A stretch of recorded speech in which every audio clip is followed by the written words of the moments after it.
Pour commencer, vu qu'on ne se connaît pas, j'aimerais qu'on parle de votre handicap. La dyslexie? Oui. Faut commencer fort. Vous voulez qu'on aborde un autre sujet? Non, autant me flinguer de suite. Je ne suis pas ici pour vous juger. Désolé, mais j'en doute fort. Alors, la dyslexie. Pour recommencer. La première chose qui vous vient à l'esprit? Tout le monde croit que je me sers cet handicap comme bouclier pour éviter les épreuves. Comment ça? Pour 95% des gens, être dyslexique ne compte pas.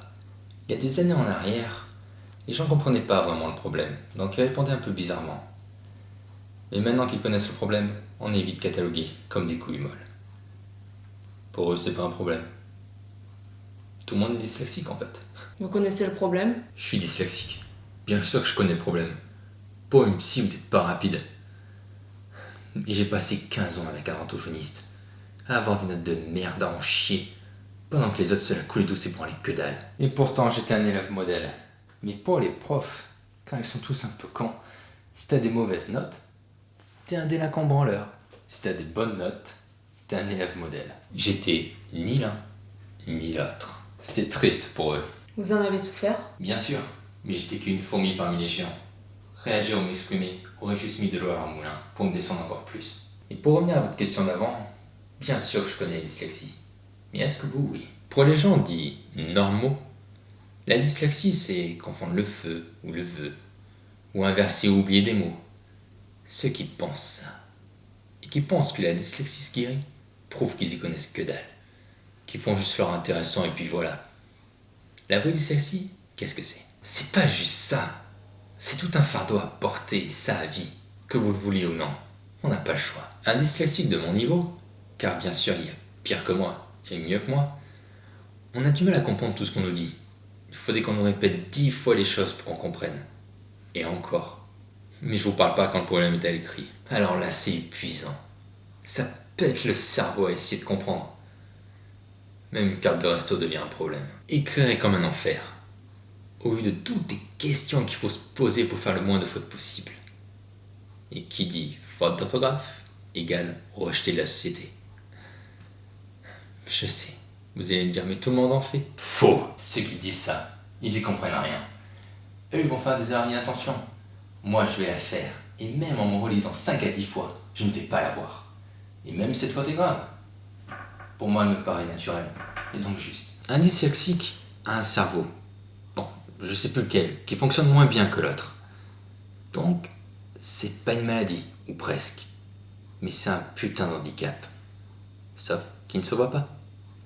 Un dyslexique va réussir à cacher tout ça pour le montrer à personne, car il sait qu'il se fera rejeter par tous ces requins.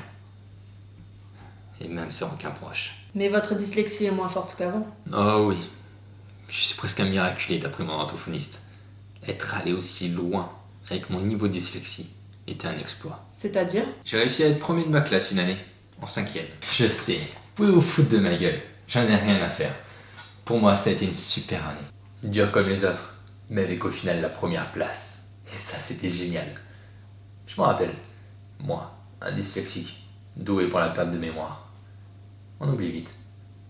Mais ça, je m'en rappelle. Mais bon, paradoxalement, ma première place m'a fait avoir plus d'emmerdes. Content de l'avoir, j'ai voulu monter dans un niveau supérieur. En 4e. Mon Dieu, je me suis frité au monde réel. Dernier ou avant-dernier pendant 2 ans, avant que les classes de niveau disparaissent. Ensuite, la noirceur et la fatigue m'ont rangé, année après année. Mais grâce à mes parents, je tiens à préciser que sans aide, un dyslexique de mon niveau ne pourrait jamais aller aussi loin. Enfin, j'ai eu mon bac grâce à eux, avec la mention passable. Je sais, c'est pas une mention, mais je l'ai pas eu au rattrapage, mais du premier coup. Ensuite, 2 ans de BTS, et pareil, du premier coup. Et puis je suis tombé dans la vie réelle. Voilà mes exploits. J'aimerais revenir sur une chose. Comme vous en parlez, l'école a été une compétition pour vous, non? Bien sûr, la vie en études, n'est-ce pas? Mais la plupart des gens disent que le collège, le lycée sont les meilleures années de leur vie. Tant mieux pour eux. Pour moi, ça a été un enfer. Toujours à se battre, toujours. Ça m'a fatigué. Mais ça, personne ne le comprend. Et c'est normal. Chacun a sa vie et prend exemple dessus. Alors avant qu'on vous comprenne, il faut se lever tôt. Pourquoi? Car si vous n'êtes pas comme les autres, comme je l'ai dit avant, vous vous faites rejeter. D'accord, si vous avez une jambe en moins, ou un bras, ou un chromosome défectueux, les gens voient le problème. Donc ils réagissent mieux. D'accord? Pas toujours quand même. Mais un dyslexique, il a tout de normal. Donc c'est 10 fois plus dur pour lui de se faire respecter.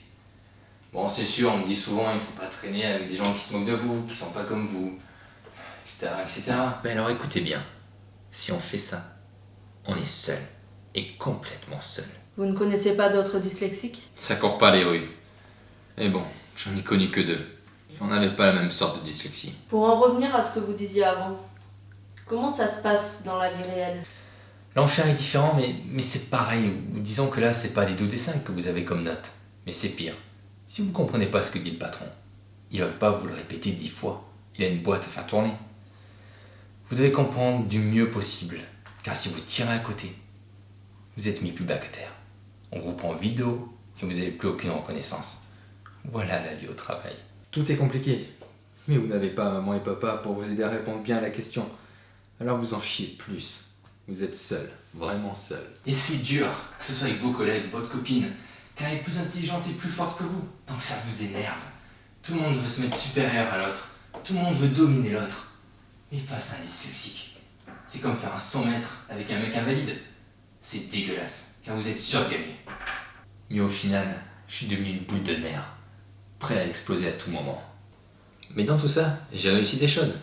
J'ai créé une association sur la création audiovisuelle. On fait des films, c'est moi qui les écris. Bon, bourré de fautes, mais les idées sont là. Bon, c'est pas toujours facile avec les acteurs, car souvent ils critiquent les fautes. Mais en un sens, ça fait moins mal là. Car je suis le président de l'association, je l'ai créé. Je contrôle presque tout. Donc je sais pas si c'est le fait de se sentir supérieur qui me fait oublier ma dyslexie. En tout cas, c'est bien qu'à ce moment-là. Voilà, sinon c'est tout, côté exploit de vie réelle. Mais vous êtes quand même ici. Et alors, je suis ici quand on m'a dit que ça me ferait peut-être du bien.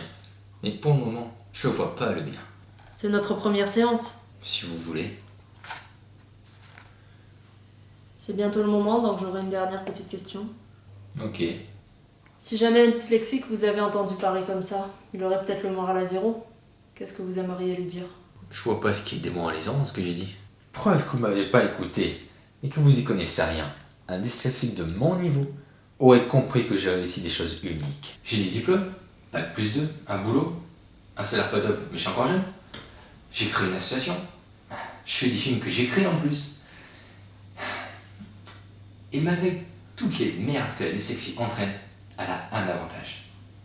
Elle vous pousse à vous battre, à ne rien lâcher, à aller de l'avant. Et même si tout est noir, rien n'est jamais fini. Mais on est loin d'être futé. Donc ce que l'on pense est pas toujours ce que l'on dit. C'est typiquement nous. Si un dyslexique me voyait, je lui dirais de toujours se battre. La vie est dure, noire et horrible. Mais si on se bat et qu'on accomplit des choses à son niveau, alors on est heureux d'avoir réussi. Même si c'est rien pour d'autres. Pour un dyslexique, c'est beaucoup, voire énorme. Nous avons bien avancé aujourd'hui. À la semaine prochaine, si vous le voulez bien. À votre avis?